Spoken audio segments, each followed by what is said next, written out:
Hi, welcome to video 7. In this video, we will learn Introduction to Java Collections with list, set, map, queue, writing programs with ArrayList, and iterating with Iterator, understanding difference between ArrayList and vector, implementing a Java program with vector, storing data with set like HashSet, TreeSet, implementing HashSet, implementing TreeSet, understanding the need of hashCode and equals method in object class, implementing hashCode and equals in Java program, storing key value pair with HashMap, writing program with HashMap.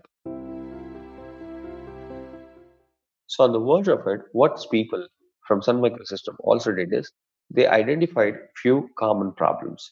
So what are the problems? I said something called as int numbers of this. So let's consider something called as 5. Now what happens? This array will have exactly 5 elements. But now, if I want sixth element, that is practically not possible for us to do it. This will invariably throw something called as index out of bounds exception. There's some kind of error which throws as of now.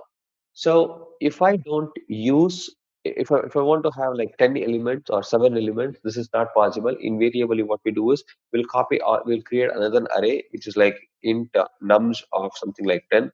Copy all the elements of the first array and put it in the second array and delete the first array.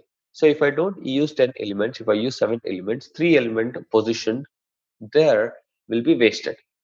So this is like common problem in our world. So in order to avoid this, we have something called as collections. Now collection is an interface. Collections is an interface. Let's go back here and try understanding what is called as collection. So if I just go back and say java.util, java.util, I should look for somebody called as collection. So collection is an interface here. Collection is an interface. So let's little zoom it. I don't know if it is possible. Yeah. So hope this is cleanly visible now for us.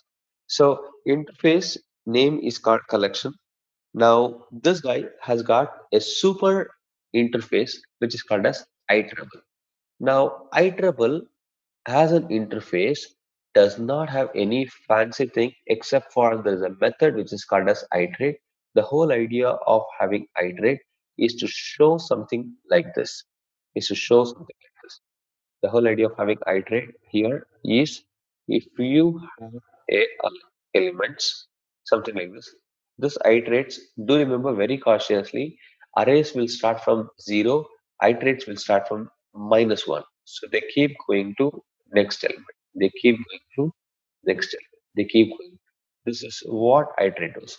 Very importantly, iterable is an interface. It has got a method. I'm going to show you that. That has a method which is read only, forward only.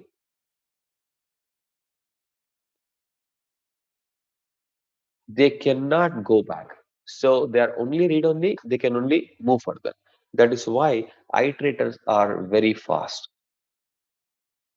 They are very fast because they don't mutate the data. They are immutable. They can only keep moving. So hope this should be okay, right? So now I have an interface which is called as collection. Now collection is an interface for us. So let me also keep the window open and try understanding couple of other concepts here. So collection is an interface. So on top of this, there's somebody called as iterable, and we know what is iterable. So collection as an interface has got some children. There are like many children. We will not be spending too much time doing it. If not, that will be a month-long course. So here we have an interface. One is called as list. There's another interface which is called as set. There's another interface which is called as queue. So there are all the interfaces. So again, when I say interfaces, there are some set of methods what each of this interface have got it. So understand this. So this is the collection name. There are sub interfaces. One of the interfaces we just want to start with is something called as list. So let's click on list.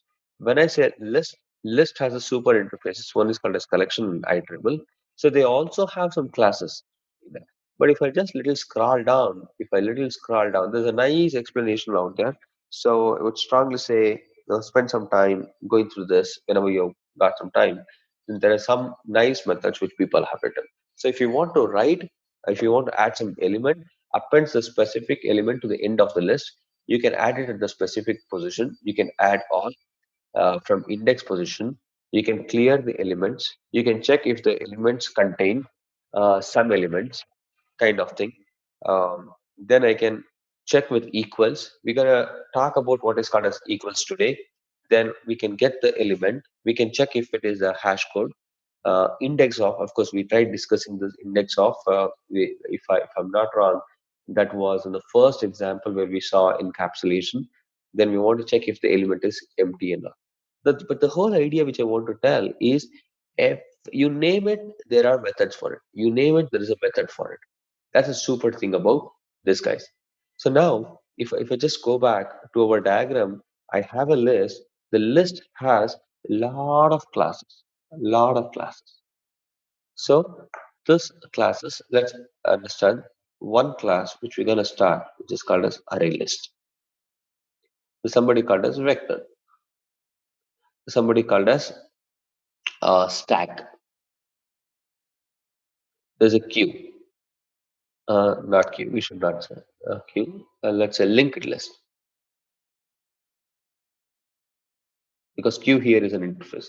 So likewise in the set, you have like hash set, hash, HA, hash set, hash set, tree set. We're gonna talk about everything here in some time. Somebody called us navigable set, gable set, and so on. So queue is only one. It also has somebody out there, which is just an interface.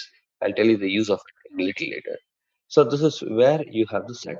There's the small difference between the list and set. Quick heads up. The list can take the list can take something like duplicate values. This is possible. Duplicate values are allowed. So here in the set, it is only unique values, right?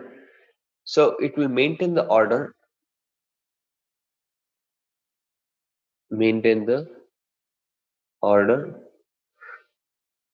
partially,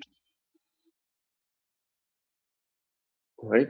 This does not maintain in no in the sorted order. It maintains the order. I mean, in whatever order you push the data. But here it is partially true, and it does not help you to sort the element and keep it by itself. That's what the list is. In set, it is possible there. In addition to all these things, we have somebody who is called as a map. So map by itself has got like a couple of classes. So one is called as a hash map, one is tree map. There's somebody called as properties, etc. So, but map has nothing to do with collection. Very cautiously understood. Map has nothing to do with the collection because map will always store key and value pair. That's the whole idea. The collection is a child of iterable. The collection has some interfaces like DQ, list, set, queues, and so on. They have each of their classes implementation. There's another guy who's called as map who has nothing to do with the collection. We'll also see how map is associated to collection. There are a few tricky ways as how we have to do it, and you can have some hash map, the tree map. There are a few property classes which are child of map and so on. Just to get started, what we do is we'll try writing some program using the list. So the easiest thing to start with, logically connecting all the dots, we're going to start with somebody called as array list. Let's go with implementation. Go back to the code here, day 6. I'll create a new class. I call this as uh, list example 01. So that's what the class name is, and let's have the main method. That's perfectly fine. Now, on the verge of having array list, very importantly, array list, array list. Here, one of the two things can happen. One is generic data, or many times we call it raw data type. We are not specifying. The second one is specific. So this meaning, obviously, specific is specific. Generic is also called as raw. So the whole idea how to start with, we'll go with the generic data. This meaning the array list can hold anything and everything of any data type. But this is little bad. Now I'll tell you why it is. So let's go back. I'll have a class which is called as ArrayList. List is equal to new ArrayList. This is basically a class. So we have to import it because they come from java.util, not from java.lang. I'll take it from java.util. That's very hard. So now I would say something like this. Hey, list.add. So if you see the kind of value which they are trying to take, it is more of an object type. It's more of an object. I can just say list.add object. Well, what is an object? I can say 10. That's perfectly fine. I say list.add. I just want to say,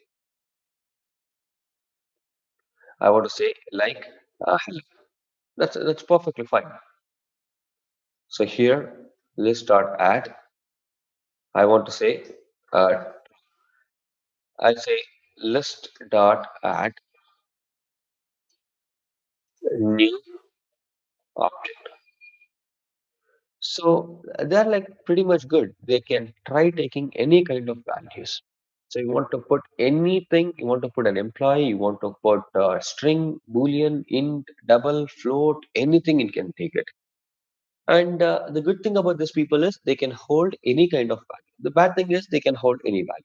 But most times when you try writing the code, do not follow to put any kind of data type. Make sure that it will be specific. Now, let me tell you why we should not go with anything like generic.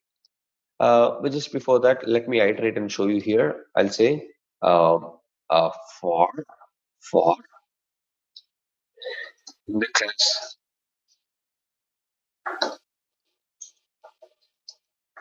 in the class ArrayList a temporary variable in the variable called list. I just want to do system.out.println, which is called list. I'm sorry, that is called temp. Perfectly fine. So here it is. Oh, I'm sorry, this is object because they keep giving the objects. They keep giving the objects. So we just keep it. There's no type safe as of now, which we have done. We have done object type. So I do that play. But the whole idea here is to understand they still work with whatever data. That's something amazing. But sometimes they don't work well in our case for a simple reason. If I just go back here and try understanding it, so imagine if I say list.add. Now this, what happens? You have to give a call to somebody called as operating system. So the operating system will take, because there is something called memory allocation which will happen. The Java will not do memory allocation. Every memory allocation in the world has to be given for operating system. The operating system allocates. So what JVM says is, or JVM says, hey, look at this operating system. I want to store some value. Can you allocate memory? So now it looks like 10. In reality, it is not 10. It is object 10. So when I say object 10, the operating system says, okay, I can allocate the value. So what should be the value tentatively? Let's consider for integers, it is around 4 bytes. 4 bytes. Perfectly fine. Congratulations, the job is done. The next time, operating system assumes that I want some bucket with some object to be stored. I don't know what is the object size. The object size here is something called as hello. Maybe it needs about 10 bytes of data. For operating system, allocating the blocks of memory separately for every invocation is pretty difficult. It's something like this. I will say, hey, imagine there's something like this. We are all in a physical classroom, and I have somebody who can help me to get the chairs. So I have an admin person. The whole idea of having that person is to allocate what we need and do a job. A good operating system will not say no. Even if it is a pain, it will still do it. So I give a call to admin and say that, hey, admin, can you get a chair? So when I say chair, he obviously gets a chair for human, but he never know tomorrow for a classroom I get an elephant to teach. So now the chair which he has got will not be good enough for the elephant. So what he does is he gets a chair and he says that, oh, Naveen, it is not the human. I have to get a chair for elephant. So he goes back and manufactures the chair for elephant because he has to find the memory allocation for this. Once it is done, he'll come back and says that, okay, so again, I'll make a request saying that I need a chair. Probably he's manufacturing something for elephant and gets it. But this time, I would have got an ant. The next time I will get a tiger, I'll get a cheetah, I'll get a monkey, or all these things. So each of the memory allocations, which you see it here, if it has different sizes, this occupation or occupying the space will be deferred in operating system. This is little painful for us. And moreover, we will not help or we will not give a green check for every time people try putting any kind of value. We don't like this. We don't like this. Rather, we want to keep everything as type safe. When I keep it as type safe, you are defining it very clearly, making the job work faster. And on all hypothetical situations, you will not land up with the value which are different or heterogeneous. Yes, if you have some requirement like this, where you say, oh, Naveen, look at this, we try having the data, but this data will have different data types. So there is a mechanism for this, but we will make sure we're not going to follow anything like this here. So this is little bad idea. So here all data types are raw or so now let's go back. Let's go back and try creating another class. I will say list example 0.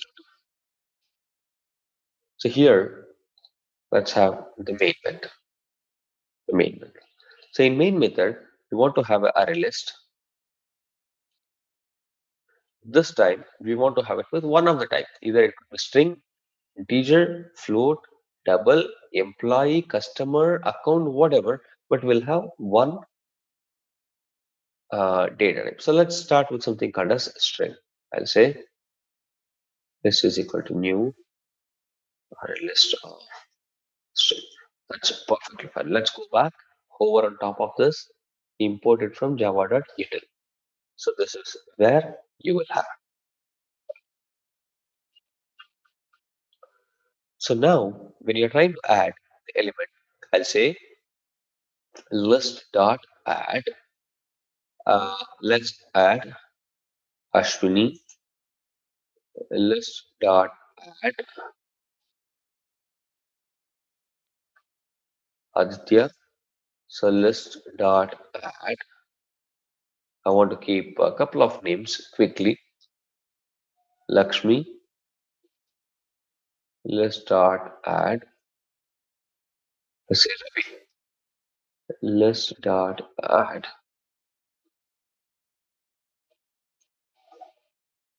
CB. So I got like some good five names. I'll just copy this name called as CB and put it a couple of times. So that's the whole idea. Now, what happens when I try doing this? The same thing would have even happened in the previous program, but I feel like, right, let's keep it here, the same discussion. So I want to find the size of the element before I could push anything. So let's put this size of list before adding is what list dot size. You can just invoke the size. This has everything which you needed. You name the requirement. They have grown to such a level. You name it. You have the output. So you can have the size. That's perfectly fine. So now I be kept on adding it. So I want to get the complete size once all the records are added. So I'll say system dot output size of list at last. List dot size. That's perfectly fine. So now if I want to get the element at the zeroth position, so I'll say system dot out dot println element at zero. on 0 is list dot get a 0. Look at this. It becomes so clean. Now here at anywhere we are not going to have anything somebody called array where it is of fixed size. Rather, it will be a collection where as you keep putting the data, the size gets increased and keep deleting the data, the size gets shrinked. That's very important to understand.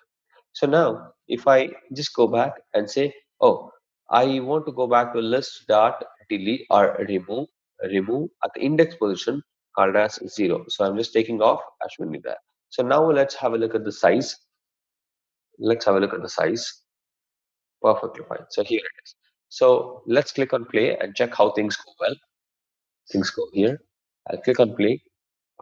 So initially what happened, the size of the element before adding a zero, it means Java did not allocate any memory because Java believes in something called as dynamic memory allocation. All the memory allocation which gonna happen is with dynamic memory allocation. Then you'll have the size of list at last is 8. After I deleted the element at zeroth position, which is called Ashwini, that's what we did here. If you have a look at this in line number 23, then at the list at the last is 7 because after removing it, size of the list at last is 7. That's where we have it. So here, what we can do is we want to iterate and show it. So in order to iterate and show it, I want to use a for loop. I can use for each, or there is somebody called as iterator. I want to show all the three ways of showing it. To show the values, we can have one of three ways. There are only three ways. So let's have a look at this. The first one is a for loop. The second one is for each. The third one is uh, iterating while. So let's get started with iterating with while. That's something which happens. So here, if I want to show the elements somewhere here, I want to show all the elements out there. So what I do is I want to get the iterator. We remember that the list, array list is a child of list, or it is implementing an interface called as list that extends list as a interface, extends an interface called as collection, that extends an interface called as iterator. Now I should have an object which is called as iterator of type string itr is equal to list dot iterator. Look at this. This guy who is called list is returning the iterator type. So on the verge of it, I just want to check while itr dot has next. If it has the element, if it has the element, then I should be iterating it. So then I'll say system dot out dot println itr. I'm sorry, string temp is equal to itr dot next.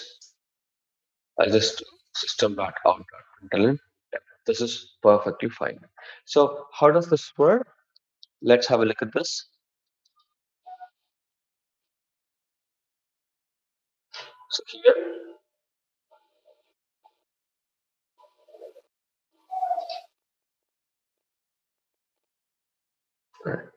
So here, what happens? These elements are stored at position 0, 1, 2, 3, 5, 6, and 7. So I get the idea. What is my iterator? Iterator is only the position where you get. Where is the position of it? Do remember the iterators will always start from -1.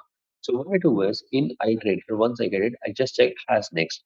Has next is a function which returns true or false. So now if I go to -1 and say has next, it means I'm just checking whether there is some data in the array.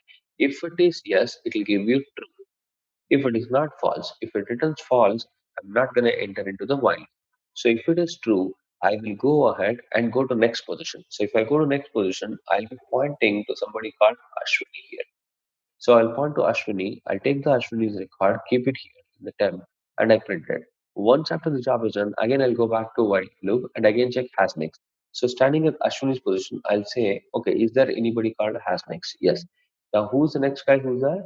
It is Aditya. Aditya is there. Again, I will try printing it. I'll move next. It will go to Lakshmi, Ravi, and so on till the end of the list. And the data, what you're seeing, what you see is the way how you have put the data. Perfectly fine. Look at this. So I'll have size of the element before adding a zero. I'll have Ashwini, Aditya, Lakshmi, Ravi, CB, and I have got CB many times. So just to prove a point that even the repeated values are taken into consideration. Is that fair enough? So now I want to have this in another fashion. So what I do is I just want to uh, keep this little tidy. So I'll select this. I'll right click. So here you have refractor. We can extract this part of the code as a method. We can extract this as a method. Let me do that. Here is called as display. That's my method name which you just want to show it and say, okay,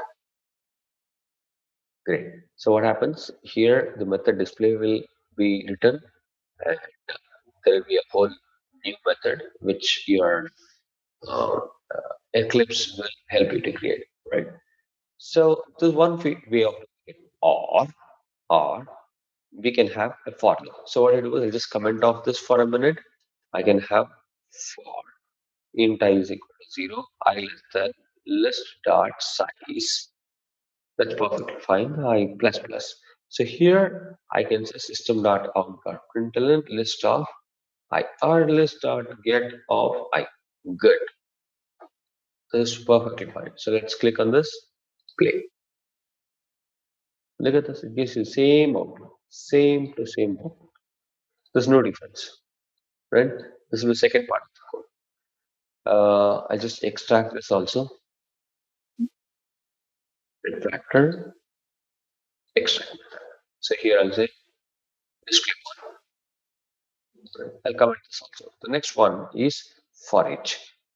For string temp in list, I'll say system.out.println. Fairly good. I can go back, click on play. It still gives the same output. So pretty much in all the three cases, we have the same output. So let's put this as displayed, right? So I got like three methods. So where are these three methods? I want to have a look at this in the same way. So here is the story. So I'll copy this guy and put it here. Perfectly fine. So this is where three people in the world will come. Okay. Now, do you remember out of this, if you ask me, Naveen, which one is better? Undoubtedly, the third one is the best algorithm which is possibly there in the world. And do remember when you try writing this with a for each, this will get converted in this way. Internally, what compiler will do is it will try understanding the code and it will just convert this code to this code and execute. And this code will be converted as this code. Do you remember? This is little hard for us to understand as a human being. It's not like hard. We're not got used to while loop many times. We use more of a for loop. So in order to make sure either you write this or this right, invariably that converts to this fashion. But many times in our discussion, we stick on to this for loop, which is really handy. And it is very tidy also to write it quickly. So it's only the logical presence of that logic is that in reality it will be iterated with the while loop which gets created. You could go ahead and call this display. That's perfectly fine. So if you want to display each element, or what we can do is I can directly go ahead and print list. So ArrayList is a class which already has a method which is called as toString, which is overwritten. So invoking this should still work. So I can say list. I can copy this. After removing it, let me put this list here. I'm just printing the list here. I'm printing the list here. So let's go back and quickly say play. Great. So size is zero. Let's add all the elements. That's where we see all the elements are kept. So they're like list size is 8. We are removing element at the first position. I will not see first element, which is Ashwini. Is that good? And after the deletion, the element will get shrinked by one position. That will become 7. So this is something which you can do it with list. In addition to all these things, you should try something like list dot clear.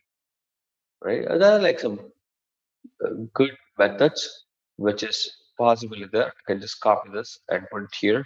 I click on play. I click on play. Look at this. The elements were there. I cleared it. There are no elements at all. So let's take it further with one more class. Now imagine when we try writing this story out there. Imagine yourself when we have something called as list dot add. What happens of a value? Let's call Krishna. So if I say Krishna, invariably Java cannot occupy memory by itself. Rather, what Java does is this guy gives a call to operating system. Operating system will obviously find some space in the heap and try allocating something and gives you the hash code of it. Perfectly fine. Imagine here if I have list.add of let's consider somebody as Lakshmi. Now, when I have Lakshmi, again the same story will happen. Again the allocation will happen, the acknowledgement is given. So if I have the next element, which is like list.add, so if I put CB, this will go allocate memory and do it. Perfectly fine. Imagine now there are millions. Now, million times the request is made for operating system. Don't you think operating system is not our slave to do the memory allocation every time? Rather, how about we say operating system, hey, look at this operating system. When you occupy the memory, let us not occupy one memory at the time. Rather, we want to allocate cumulative or some series of memories at a time. For example, in a transaction based application development, what we do is we know that the blocks are getting allocated now or later, whatever is the case. So now I will not use somebody called as list. I have another guy here who's pretty interesting in our case, whose name is called vector.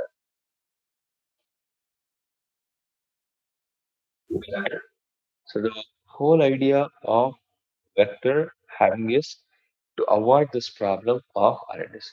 In vector, what happens? Imagine if I want to do, they're also part of the list, but when I say vector dot add of Krishna, then it does not occupy one block.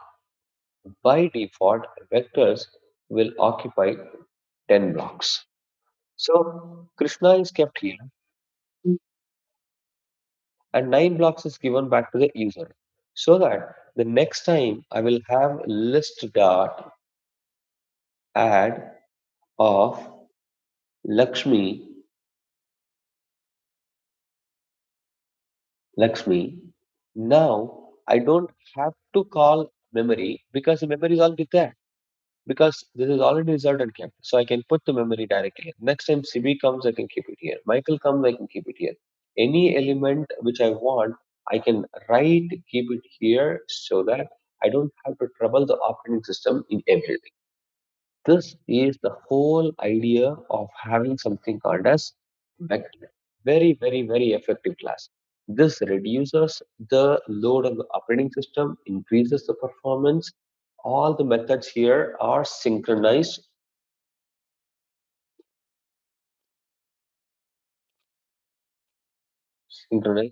Don't be very particular about what is understanding what is called synchronized. We're going to talk about the synchronized when we go for threads, right? So this is where we will have uh, the vectors. I create a new class. I say list example 03. Great. So now let's have the main method. So this time it will not be array list. This time we want to call uh, vector. Vector.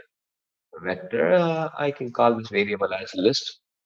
Vector to be little clear of string is equal to new vector string. This is perfectly fine. So let's hover on top of the vector and import it from java.util. This looks good. So once if this is done, I just want to list. I want to check something. Uh, Number of elements as of now is list dot size. Number of the capacity. Only this class is somebody who got capacity. The capacity before adding is list dot capacity. Look at this. This method, this method called as capacity is not available in list. It is not available. It's only there in the vector. Just to prove the point, I'll go back. I'll go back to this guy here. I'll say list dot you don't have anything called as capacity. You have this method which is called as capacity only and only with this person card vector. So let's have a look at this. I'll just go back and click on play. Oh, the number of elements are zero, but do you see there is something called number 10? This number 10, meaning before you could store anything in the world, 10 blocks of memories are already occupied for you. So now if you say me, hey Naveen, is it not waste that you have already allocated 10 blocks of memory and we have not used? No, if you say it is waste, waste. But the whole idea here is to reduce the load or the burden on the operating system. That's where we are looking for. Is that good enough? So we don't want to trouble the operating system every time the data has to be stored. Rather, we want to keep it uh, in our memory prepared. So now I'll say let's start add Krishna. Uh, let's start. Uh-huh. Ashwin. So what I do is I'll just copy this. I'll just make this after, right? So let's click on this. So now number of elements is zero. Capacity is 10. Number of elements which we have added is 3 and the capacity is 10. Perfectly fine. So what we do is we'll not stop here. I'm going to copy these 3 elements and put it again and put it again. So we have around 9, I believe. Yeah, exactly. So we have 9 elements. So let us do one more job. I want to copy the record of Ashwini, put it here. So here, when I click on play here, it says the capacity before adding is 10. The number of element is 10. The capacity after adding is 10. So it has reached the saturation point. Now, if I make a request for adding one more element, it has to give a call to somebody called operating system. But this time, when it makes a request for operating system, it does not make a request for one block of memory, because if you are trying to have a allocation of memory for every block, again you will go back to the same square of array list. But this time it will be vector. So the behavior of vector, it will not make one request. Rather, this guy will keep allocating 10 blocks of memory in one go. Whenever you have uh, a new element which is added, it will check, do I have a block of memory? If it is there, congratulations. If it is not there, the next set of block which you're going to take will be 10 more. Let's see this. I'll copy this and put it here. So this is the 11th guy who's going to come. So here I click on play, cautiously have a look at this.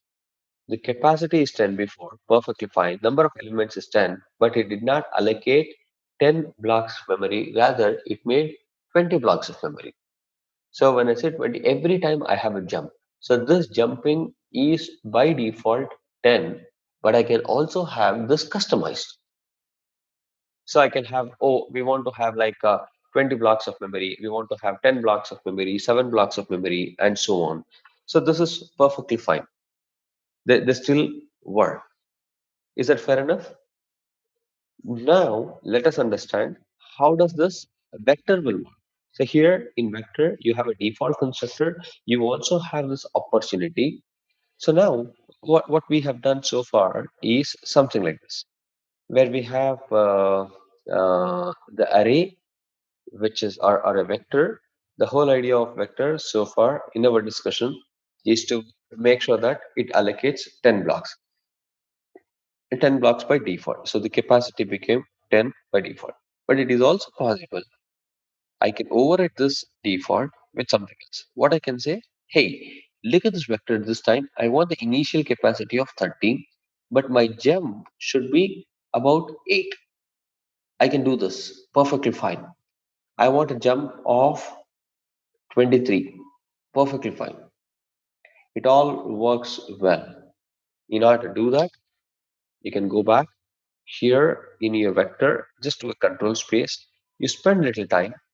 If you see this, I would like to choose the fourth overloaded constructor. The first parameter is the capacity. The second parameter is capacity to increment. The capacity to increment. So when I do this, the first parameter is capacity. Let's do that. I want to have the capacity of 5 and capacity to increment is 3. So the whole idea here is if I have a look at the statements, which is number of elements and the capacity, this should be giving 5. And every time I put 5 elements, 1, 2, 3, 4, 5, till here it reaches a saturation, the next jump will be to get 3 more blocks of memory. It will allocate probably till here and 3 more blocks of memory here.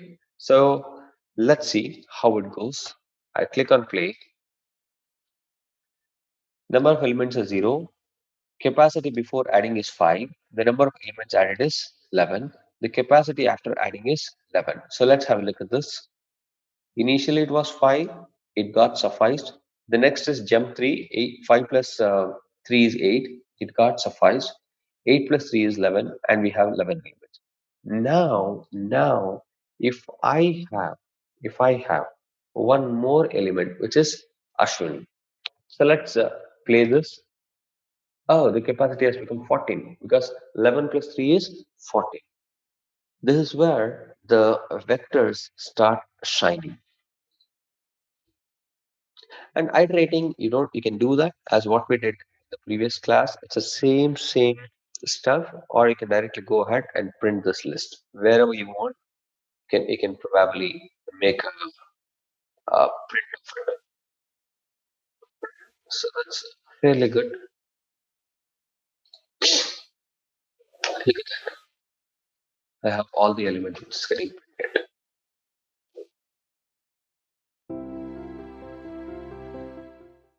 So in the set, what happens? We have two people. One is called as HashSet, one is called as TreeSet.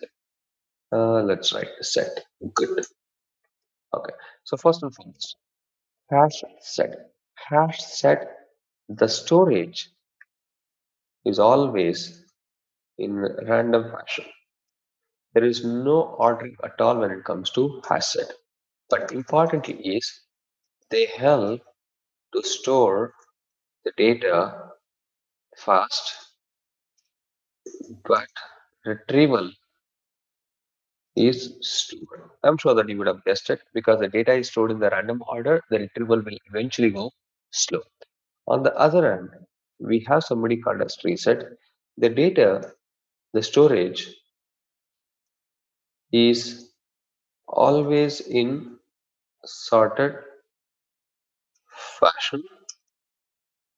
They help to store, they help to retrieve data fast but slower to stored because the data is stored in the sorted order.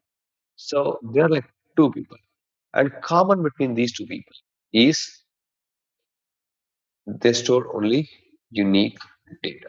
They store only unique data, no repeated data. We remember that Ashwini or Sibi, when I tried putting multiple times in the list, they were perfectly fine. They were getting repeated many times. But when it comes to set, they don't allow duplicates. Let's have a look at this. We'll have a quick look at what is called as HashSet, what is called as TreeSet here. New class set example one. So here let's have the main method. So in main method, we want to have hash set of string.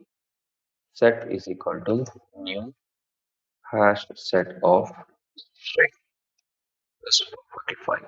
So let's hover on top of this guy.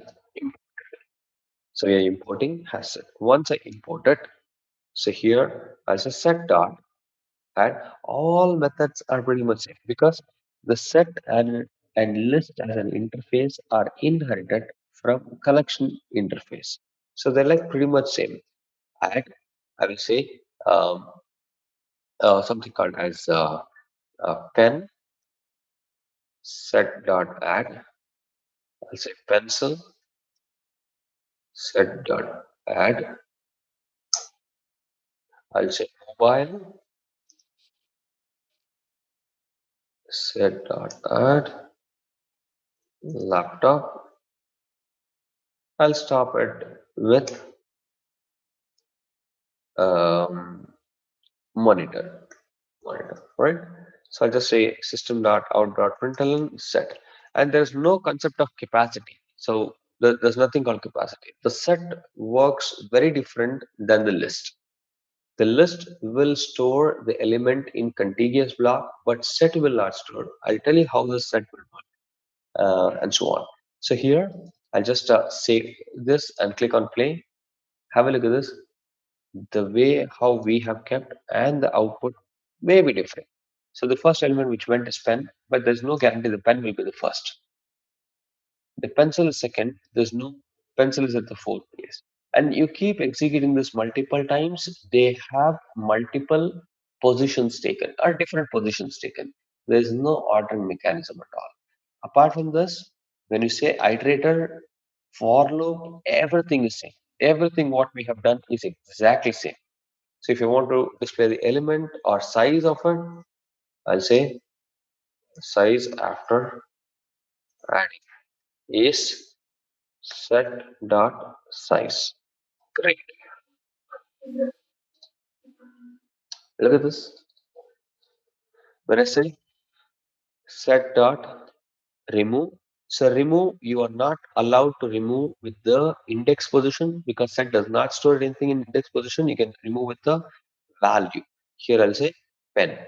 So I want to remove the pen.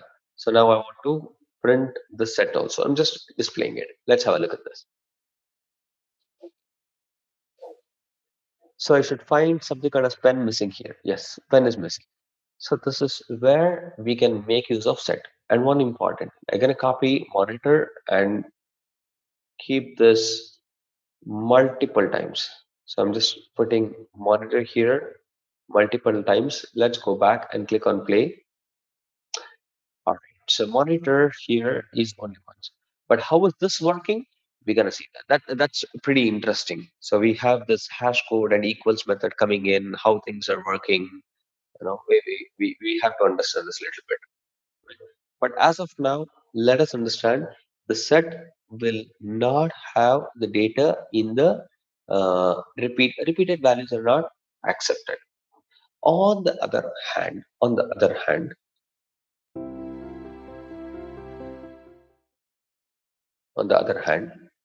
in the I'll create another class with TreeSet. I'll just say it as set example 0.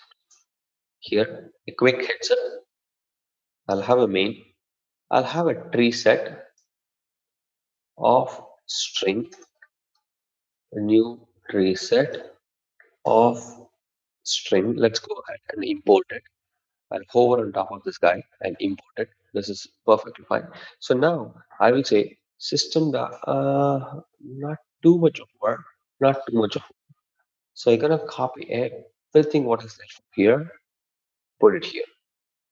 Perfect. Because the variable name is set, so I just keep this as it is. So let's see. It is in the random fashion. Let's see what does my tree set do.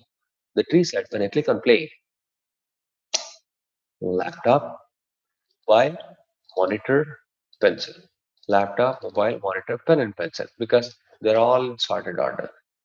In the previous case, when it comes to hash set, the data was never been in the sorted case. Make sure if you are using for an application where the data retrieval is having the priority, then go with TreeSet. If the priority is for storing it, we can use HashSet. Many times, tree sets are used only by analytic people or somebody like reporting people because they just are interested to pull the data out. They rarely put the data, or rather, they don't put the data, right? That's where you go with. There are two people out there who does this job, right? Now, when it comes to list, the data is all stored in contiguous fashion. So this is your list. But when it comes to set, we don't store in the contiguous fashion. So what happens? The data is stored in some other way because we have to maintain the uniqueness and there are few algorithms which we have to do. So what I do is here I use a class. I just for the sake of understanding of a class, there's a class which is called as object. Now who has written this object class? This is written by Sun Microsystem. Out of all these things, there are few methods which these people have written. So let's understand what this method is. The first method is called as equals. The second method is called as hashCode. Where is this coming? Let's go back quickly. Here, you try opening any class, for example, employee. Here in this class, I can go to source. You see override increment method. Here from the object class, there is an opportunity where you can have to show what is there in the hash code or equals. So you have hash code and equals.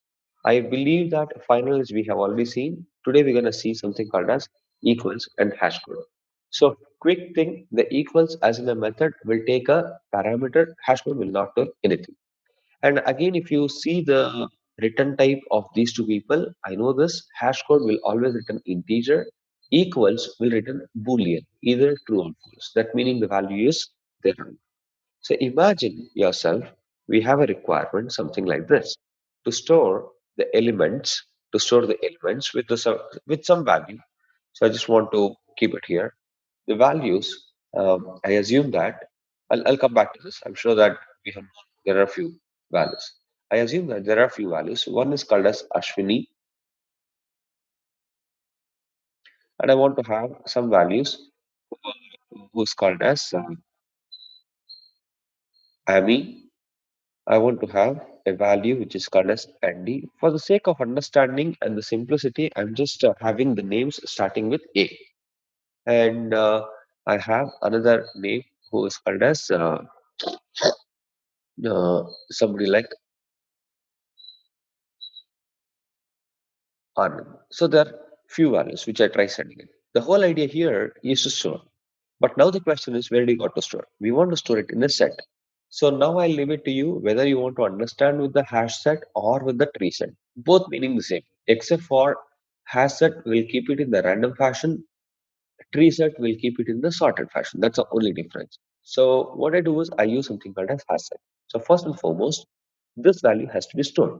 So if I take the value which is called as Ashwini, which has to be stored, the whole idea is it has to store. If it has to store, it has to find an address. So there are few layers in the world when it comes to address storage. So quickly we'll try drawing a diagram. The first one, which is called as the physical address. The physical address is your hard disk drive. So if you're persisting something. So many times till we go for IO, we are not going to talk about this. There's some other address which we can store it. So this is something which we do it in all our program, which is called as primary memory, or we call this as RAM. we can store this here. But directly storing is not allowed because what operating system does is operating system will give something called as logical address. What is logical address? These addresses are little difficult for us to manage it. What logical addresses? Every memory allocated from operating system or a block of memory. For example, if there are like block of memory which somebody has allocated, this will be the starting address for the primary memory. So if I try having another block of memory here, which you want to store it, for example, here, this set of values, which is marked in yellow color. So here I'll have a pointer. Likewise, I can also have somebody here who is pointing to this address. Perfectly fine. So this is what your operating system will do. But when it comes to somebody who is called as Java, Java will not have logical address is what you have in operating system. When it comes to Java, Java says that I don't want logical address. I don't understand. For my developers, I'm gonna give a little clear address. All these addresses in the world are all kept in the fashion of index. So now index it is called as hash code. So when I say hash code here, do imagine hash code is same as for the sake of understanding logical address, physical address, whatever. So here, when I say hash code is a place where we keep the data. That's very important. So we want to keep some data. So here, let's see that. I just want to go and get rid of this. So I was deleting it. I want little space for doing some work. So here, I have some space. Okay, so let's. So if I want to store Ashwini, so what I need is something called as hashcode. Hashcode is a place where you have to keep it. But hashcode this time does not be kept in something like a row and column fashion as your operating system or logical address is kept. Rather, Java believes in something else. Why it believes? Let's talk. This is called as a bucket. Every hash code here is called as bucket. For example, let's consider the bucket here is some value. Now here I have another bucket. I have another bucket. I have another bucket. Likewise, I can have n number of buckets. That's the whole idea of having the hash code. Now, what is this bucket value? What is the number of it and something? When you try storing it, this bucket ID by default, Java will create by itself. Java create by itself. Or we have an opportunity to override the behavior of Java's creating bucket and we can set it as uh, whatever I want. For example, for the simplest understanding here, if I want to keep this value, I want the bucket ID to be something with starting with A. So what is my bucket ID here? Anybody's name whose first character. First and foremost, I'll say a bucket called as A.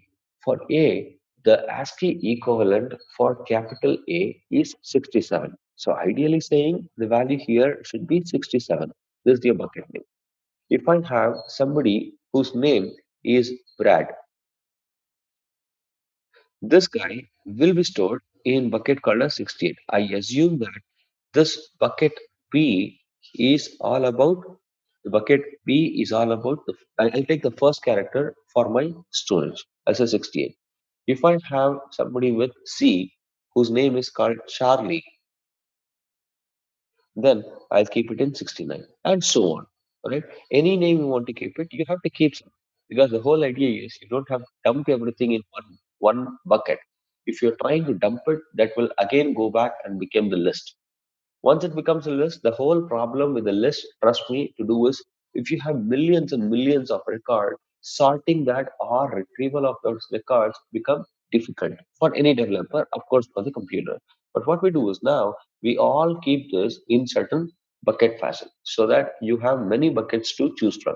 So if you have anybody who's from named A, that will go to bucket A. Named B, it will go to bucket 68 named with Z, it will go to its own bucket, and so on. So by default, let us understand what your Java will do is it will create some buckets, or we can also create.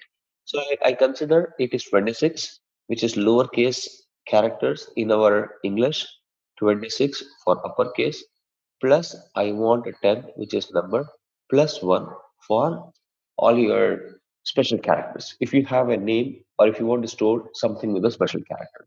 So this is 26 plus 26 is around 52. I'm sure this is 52, 52, 62, 63. These money buckets are always kept for you. I hope this is making sense. So now what I do is, if I try storing this, so what happens? Ashwini, if I want to store, so I'll say set dot add Ashwini. The moment I set, what happens? This value, which is called as Ashwini, is taken, and it will check which class it is. So this class is called as string class. Imagine yourself. We have to go a little bit of imagination, where there is a class which is called as string. String also has, because string takes it from object class. So you may have to understand the string is a child of object, right? So this guy also has overridden a method which is called as hashCode. Right? What is a hashCode? Some business logic. Don't worry, we will be writing this business logic of our. We will have the business logic of our. So what this business logic does, it will try taking the first character of A. It will take the first character of A and do some calculation, then tells me, oh, look at this, Mr. Java. When you want to store it, you have to store this in the address which I have overridden in hashcode. Imagine that since it is Ashwini, this guy gives you a value which is called as text. This can also be the complicated value depending on the securities and all. For the sake of understanding, let's go something called as 67. So it says 67. What JVM will do is JVM will go and try checking, is there a bucket with the number called as 67? Yes, if it is there, this is the bucket number which is with 67. Now, before storing it, it will pour the value which is outside this. So, whatever value you have it will pour it outside and keep it in the stack. But as of now, we don't have anything. It means it is empty for the first time to store it. So, since it is empty, it says that there is no values. Ashwini will go and store here. So, you may have to understand very cautiously. Ashwini value is stored here. So, once if this is done, this story is done. So we will uh, clear this data. So just clear this data. So we want to do the next iteration. Who's that? The next person whom we want to store is Abby. So what I do is I'll take the value of Abby with this. So next is Abby. So I'll take Abby. So when I want to store Abby, again I'll do the same old thing for the string. So in the string, there is a method which is called as hashcode, which overrides takes the first character of Abby and it returns 67. This value is given out from the hash code. Since it gives 67, now before storing, Java will know where I have to store it. It will try finding a bucket which is with whatever value you have. The value which you have got is 64, 67. The values in the bucket in 67 are kept in the array, a temporary array. So what it is, it will be something like 0, 1, 2. This value will have Ashwini, right? So when I have Ashwini, the value which I want to store is Abby. Now you see there is another method which is called as equals. It's not only hash code we have, we also have equals. Now what I can do is I can check Ami dot equals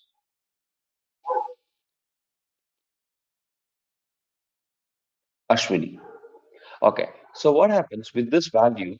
They have to return either one of the two values. Either it is true or false. Only one of the two values. So what should it return? Ami is not equal to Ashwini. It means the return value is false. Since it is false, Java will not stop. It will keep checking, is there any other element? Because this uses internally iterator. So in my case, apart from Ashwini, I don't have anything. And the last return value is false. Since it is false, it means the data is not there in the same bucket. What Java does is it will take the value which is called as AMI and go ahead and put it here. Does it make sense? Now what I do is, now what we do is, we'll go back, we'll try understanding somebody here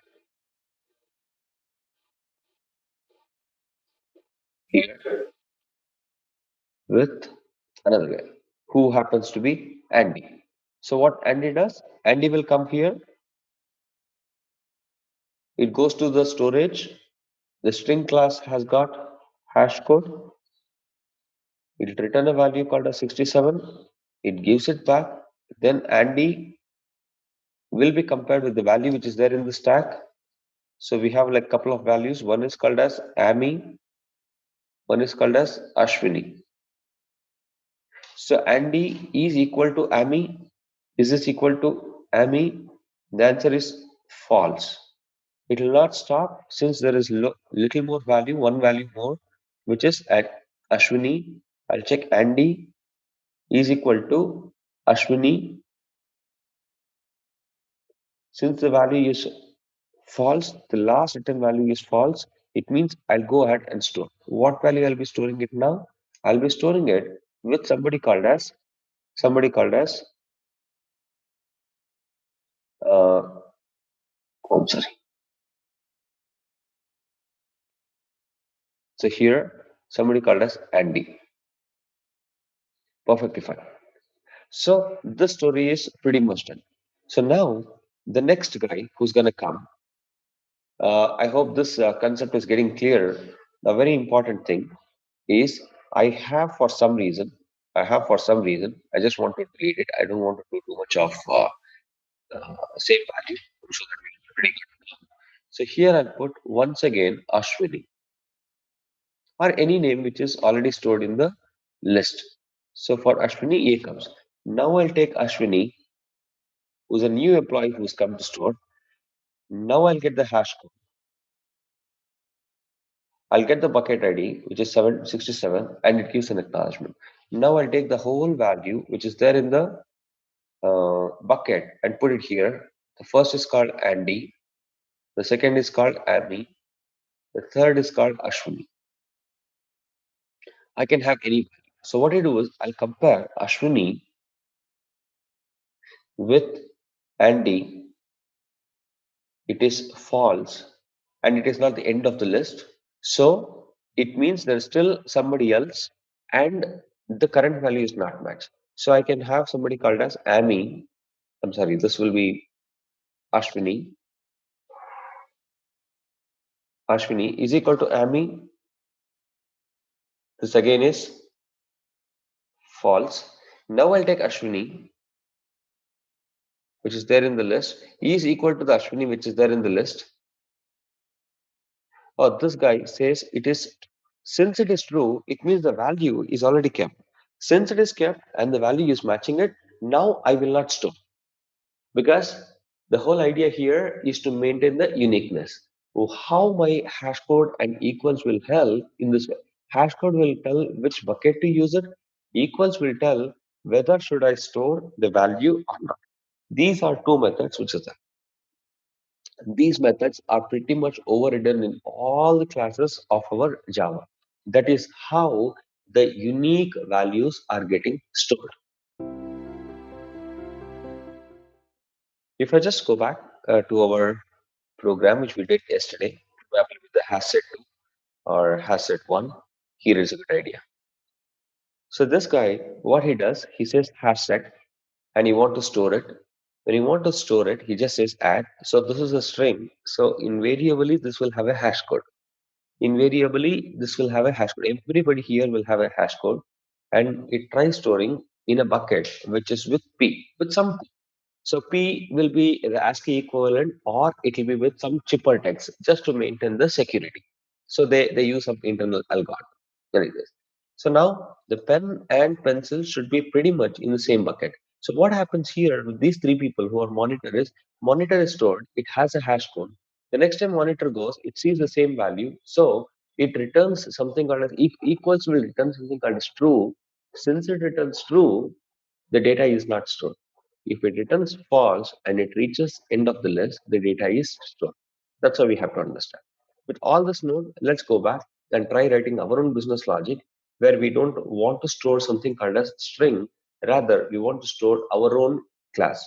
I try creating class here, which is called as device. Device. I think we don't have a class which is called as device here, so I pretty much use it. So I'll make this class as simple as possible. Private int device ID, private string device. So for this class, we will go ahead, generate toString. It's the first thing, maybe for printing, no other intention.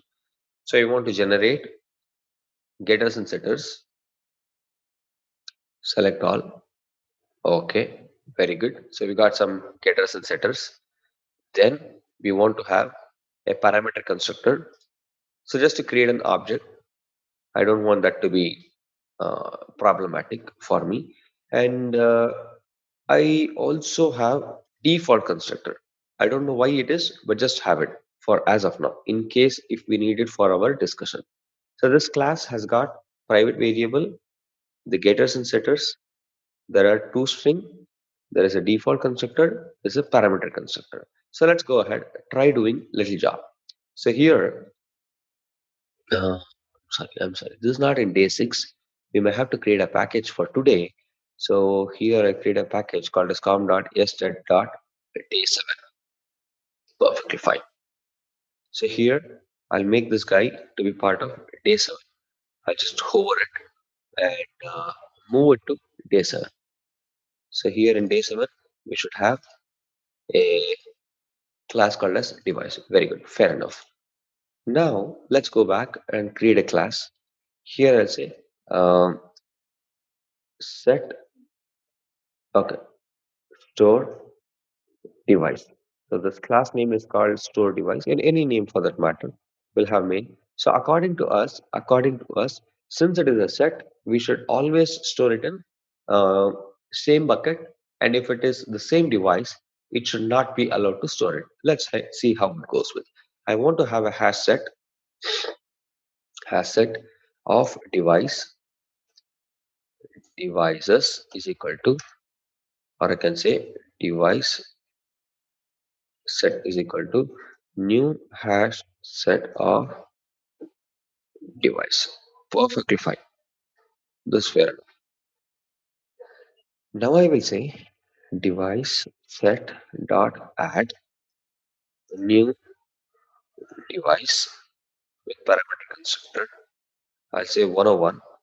The device name is called as marker. So that's what we want to start with. And couple of them. So you want to have this is called 102.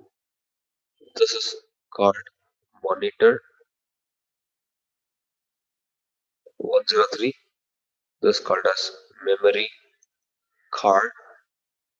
This guy is 104. And this guy is called as mobile. And the last one I want to have, which is with a different name.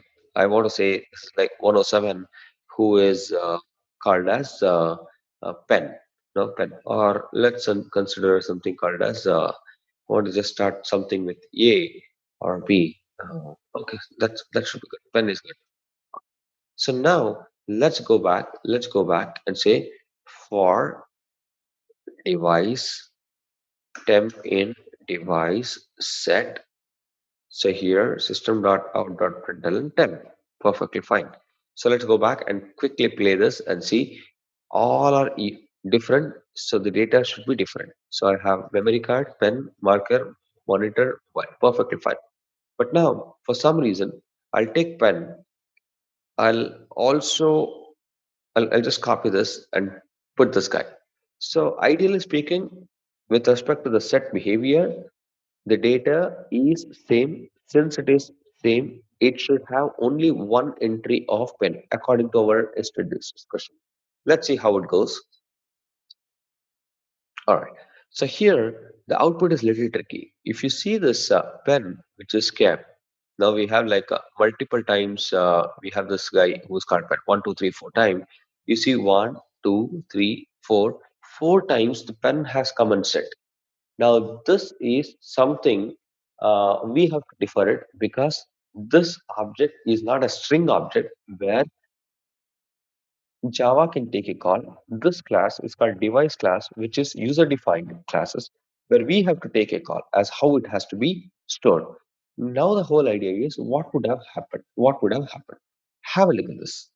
Have a look at this. I just want to have the device class. So we tried having a device class. There are like a lot of values. I have 101. One is uh, monitor. 102. We have marker. 103. We have somebody called as pen. 104. We had one more guy who is mobile. So mobile. Mobile.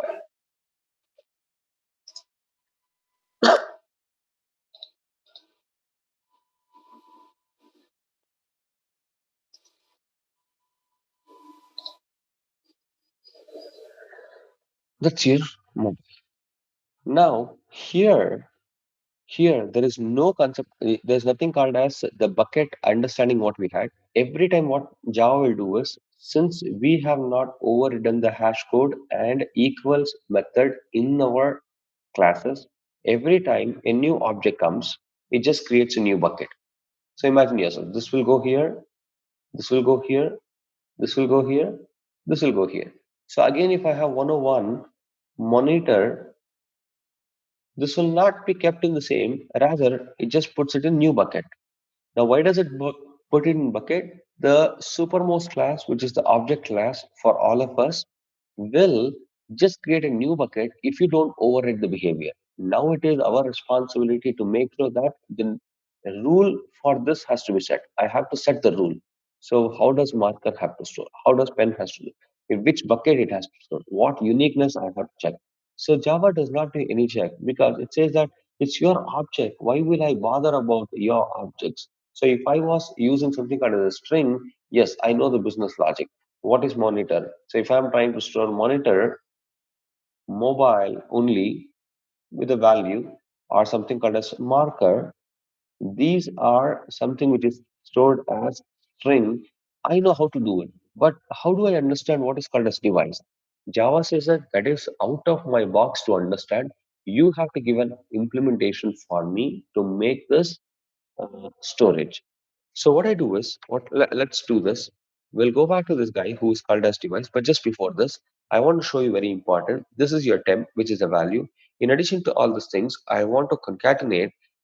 Show something called as hash code value. Hash code with the arrow. So what is my hash code? Which is temp dot hash code. So what is hash code here? It's a place where it is stored. Let's go ahead and click on play. Okay, so what has happened here? You see there is a pen, couple of pen. Each of this pen has been stored in different values. Since it is a empty bucket, there's only one element. Obviously, everybody will store. That is what we discussed our story with. If there are no elements, blindly any value which you're gonna put it will go and store it here. So just to prove the point, everybody has got the same hash code. I'm sorry, different hash code. Let's copy this. This is the behavior of the supermost class, which is object class for all of us. So this is when you don't override hash code or and equals as of now. This is given by object class. So invariably behind the screen, what would have happened is something like this. So this guy is called as device. So here I'll go back. I'll go back here and say source. Here I have override or implement method. I will check one of this guy. As of now, just to start with, I'll see hash code. Hash code is this. Now hash code will return the int value. That's what we have noted. So what is the return value here? So return value, now by default, it is returning super.hashcode. What is super.hashcode? It will go to super class, which happens to be the object class, then it returns. But this time, I don't want Java to do some job by itself. Rather, I will say return. this dot device name dot char at of 0. So this meaning in this class, take the device name, take the character at 0. Probably if I give like monitor, it'll take M. If I give a pen, it'll take P. If I say Ashwini, it'll take A, and so on. Right? So let's go back to our store device and see. I'll click on play. I click on play. Oh, great. So look at this. Look at this. I'll just copy this and go back to this. So after overriding hash after overriding hash code, the bucket numbers are changed. But unfortunately, many pens are stored. You see, there are multiple times the pen has come and it has repeated. What has happened? It has gone to right bucket, but I should also have a rule setting that, oh, once you go to the bucket, you have to check the equality whether it exists or not. So how do we check this? We'll go back to this guy. Again, you may have to map to the diagram which we have drawn some time back. Here, I'll go back to source, override implement method, we have equals. Say okay. So what is your equals return? Equals will return boolean. The current object is called as this object, and there will be one past object. Past object is just who the person who is coming in the story. So let's go back and try doing it. Now, first and foremost, this is object class. So we have to typecast it and keep it in the device class. I'll say temp is equal to obj. Since it is super class, I'll hover it and do typecasting. Perfectly fine. Then I'll say if this dot device ID is equal to temp dot device ID and this dot device name dot equals, since it is a string, we have to use the equals as a function, is equal to temp dot get device name. If both are same, then I'll return true. Else return false. I hope this is making sense. So what we do, if this values are equal, both are equal, then I'll return true. If not, I'll return false. And we know that if the equals method returns true, it means the data already exists in the bucket. If not, it keeps doing the iteration till the end of the list. Let's go back and do it and play this example. All right. Look at this now. Here in my output, the good thing is after overriding hash code and what is this? Equals. This is where the actual job gets executed, right? So we'll have pen which is stored only once because we'll make sure that we are going to the bucket. Plus, we also check the equality, whether the value exists or not. If the value does not exist, we'll put it. If the value exists, the equals method will return true. Since it returns true, I should not store it. That's what Java does behind the screen for all of us. The same thing has happened even for string. But in string, it is only one value. So what they would have done, they would have not got device ID, rather they would do a string comparison. Then let's move out a little more on our collection. One is called as map. Now even in map we have two people. One is called as hash map. The next guy is called as tree map. But when it comes to map, the map is little differed from what we have done so far. Map will not store only the data, rather, these people will store key and value. When I say something called as hash map, tree map, or whatever, they are all acted on the key. The keys are stored. And by itself, map behaves like a set on the key so that the duplicates are not allowed. And one important thing to understand when it comes to map here, in set, if you have the duplicate values, then the new values are not stored. So that's what we have seen. But in map, If the duplicate values are kept, then it will overwrite overwrite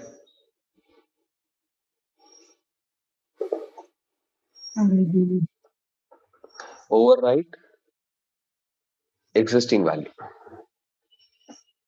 So hope this should make very difference for us. So in set, if the duplicate values come, that gets truncated. They're just not stored. But when it comes to map, if you have Ashwini, again, if you keep Ashwini, the older Ashwini will go and new Ashwini will come. Now, this is used in certain places very effectively. I just want to take a quick example of something called as Amazon.com. So I go to this site, which is called as http colon forward slash forward slash Amazon.com. Now, in Amazon.com, I want to buy a marker, right? And the quantity which I want to buy is two. I want to do a little more shopping here. I want to buy a mobile. So I want to have one product. So now I keep doing it. I still feel that, okay, I want to have one more marker. So the moment I put another marker, what should happen is it should look, is there a key which is called as marker? Then if I put one more, then the value of that should be changed from 2 to 3. So it means it will always get overwritten, right? That's where the behavior of map comes. Map always takes two value. One is the key, one is the value of it for storage. On the verge of it, do you want these keys to be stored in sorted fashion or unsorted fashion? If it is in the random fashion, then it is kept in the hash map. If not, it is kept in the tree map. So, like, I'm sorry, tree map. This is kept in tree map. So tree map will keep the data in the sorted fashion. Let us go back, try putting some value and understand this. So I just want to take some example like Amazon.com. So here, let's close all this, guys. I just have a quick introduction to what is called as map. Map example. So here, I'll have a main method. I'll have hash map, of key I assume to be string and the value assumed to be integer. Integer. So here I'll say map is equal to new hash map of string integer. It's perfectly fine. Let's hover here on top of it and import hash map. Perfectly fine. So here the map, you don't have this function, the method called as add. Rather, you should look for something called as put. So, what is the key? It is string. So, I want to have the value called as mobile. So, I want to put mobile, and the quantity is I want to buy like 10. So, map dot put marker. I want to have like 20 markers. Map dot put. I want to have pen. I say the pen is so and so, right? So now if I want to get it, I say system.out.println uh, number of mobiles in cart is. So what we do is map dot get mobile. So it is as simple as it. So let's go back and click on play. Great. So number of mobiles in the cart is 10. Look at this, the 10 value comes out from this guy who is storing mobile. So it is that. Now let's do a little more job. Here I'll say map.put for mobile and the value happens to be 12.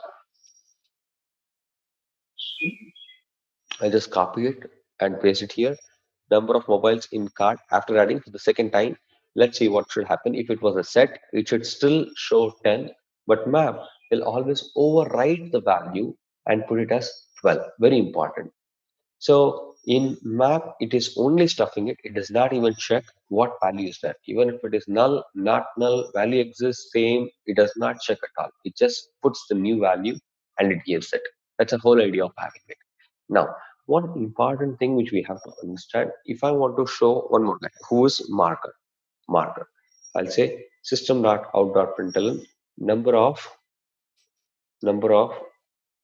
markers in cart in cart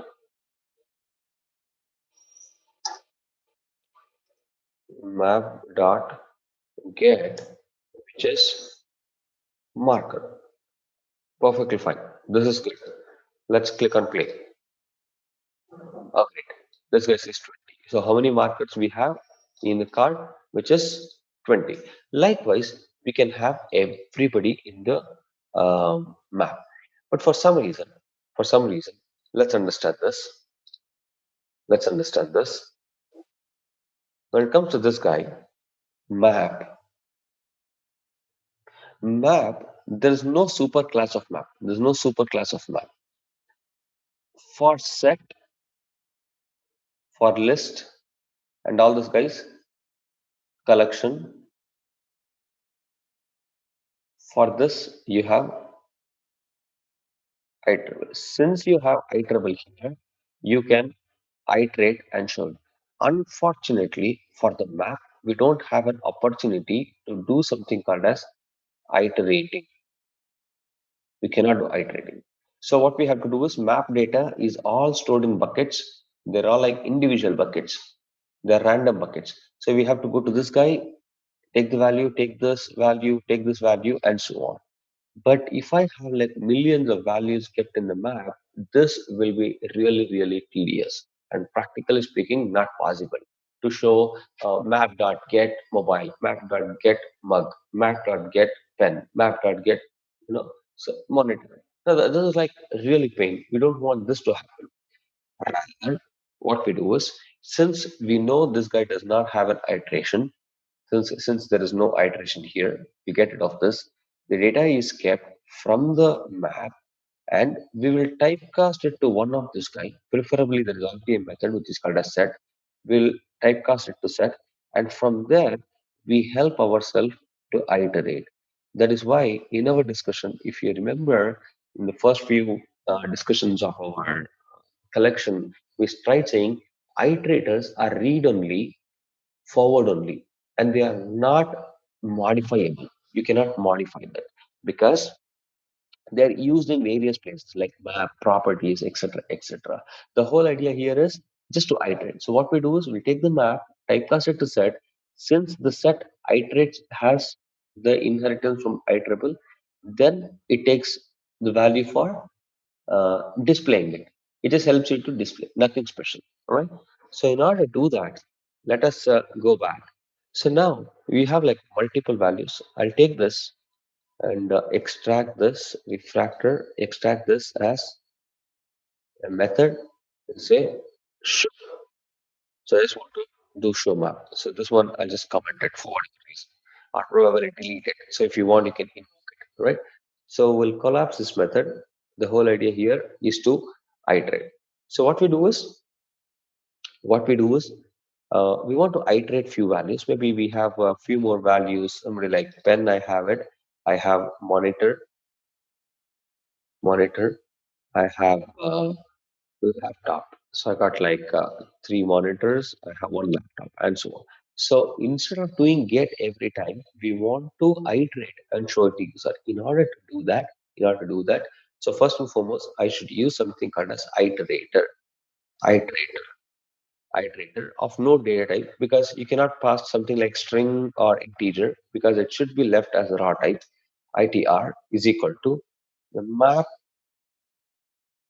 map dot, you have something called as entry set. So I'll tell you what is this entry set dot iterator, iterator. So when I do this entry set, what's going to happen is something like this. These data which you have it will have, since this is a data structure. If we just go back to our college days, probably we remember there was a node something like this. We used to write where there is a node where we can have the data, and this was null. So this is some address called as x, y, Z, A. These are all different address. So I can have value here. This is where the value comes in. This is where the value comes in. This is where the value comes in, and so on. Right? The addresses where it is stored is in random fashion because the whole idea of using map or set is to utilize the memory as effectively as possible because we don't believe in storage of the memory in contiguous fashion, rather in the scattered fashion, assuming that each one knows the next node address. That's the whole idea. So since it is all kept in this fashion, they pretty much have known who's my next counterpart. But now for iteration, what I do is I'll take everybody, or rather, I would put this way: instead of taking everybody, we'll take the first node and give it to iterator, and I'll say this is a entry set. From the map, I'll tell where is the entry. Entry meaning start. Since I know the start, I will convert this or I'll mask this as a set. Once I mask this as a set, I can extract the iterator of it. What is my iterator doing it? It will go to 0, -1 position. From -1, it will go to 0. It will go to next element, and next element, and next element. So this way, I can help to do iteration with the map. As map by itself does not do or cannot do iteration, and this guy who is set can help you to do iteration. Is that fair enough? This is why we have intersect. Now, this is a common method. There is no other method also. You just have to remember this. So now, once you store this as intersect, this will go to iterator. Imagine yourself, there will be a bucket, or for the simplest understanding, I'll keep it as a set. Keep it as a set. What is there in the set? The set I'm sorry, this is not a set. I'm really sorry. This is iterator. What is there in the iterator? Iterator will have elements, and each of the element, when you try storing it, it will have key and value. It will have key and value.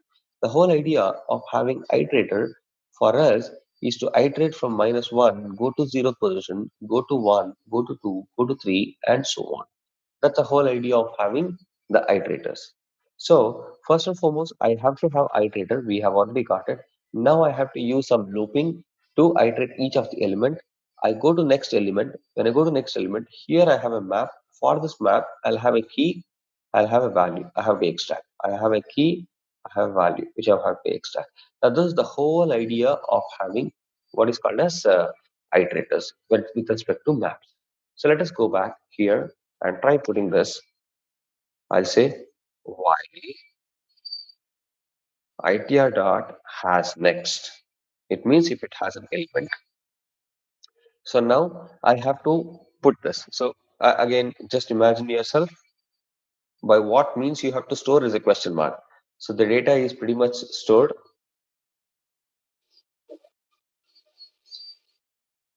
The data is like pretty much stored here.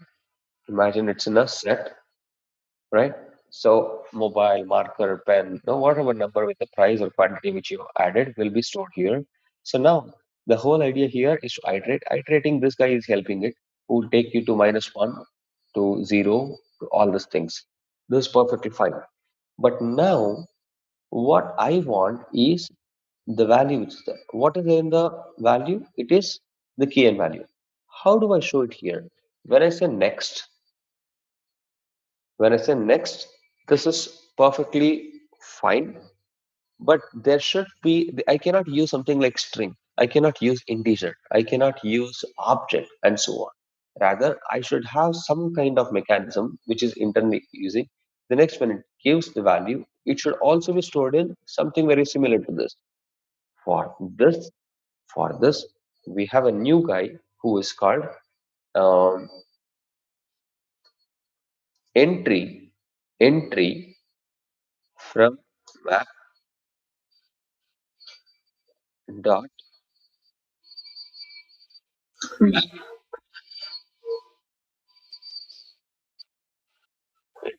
set.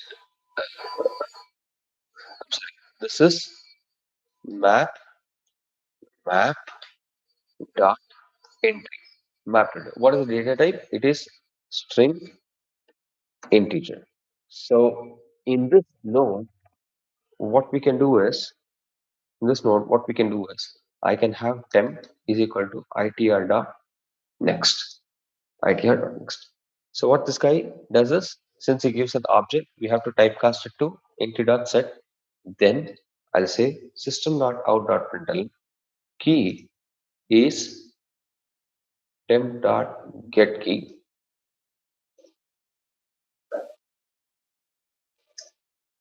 So here value happens to be temp dot get value. Look at this.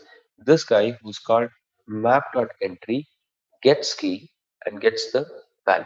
That's a super thing. So let's click on play. So here you have key is marker, the value is 20. Mobile 10, pen 445, monitor 3, laptop 1. This is how we can override or probably iterate our map. This is the only mechanism. But if you want to store this in a sorted fashion, you can try with tree map. Tree map. So what a tree map it does is they do pretty much with the sorted fashion. That's the whole idea. In addition, we have something called as properties, which we're gonna see it, but not immediately. We'll see it sometime in Selenium or Cucumber because we want to take the value of login credentials or whatever from the file where we have a property files. So I'm sure that in our projects you would have seen a file with properties. So in such case, it will help because properties is also a child of HashMap. So that way we can make use of this guy sometime later.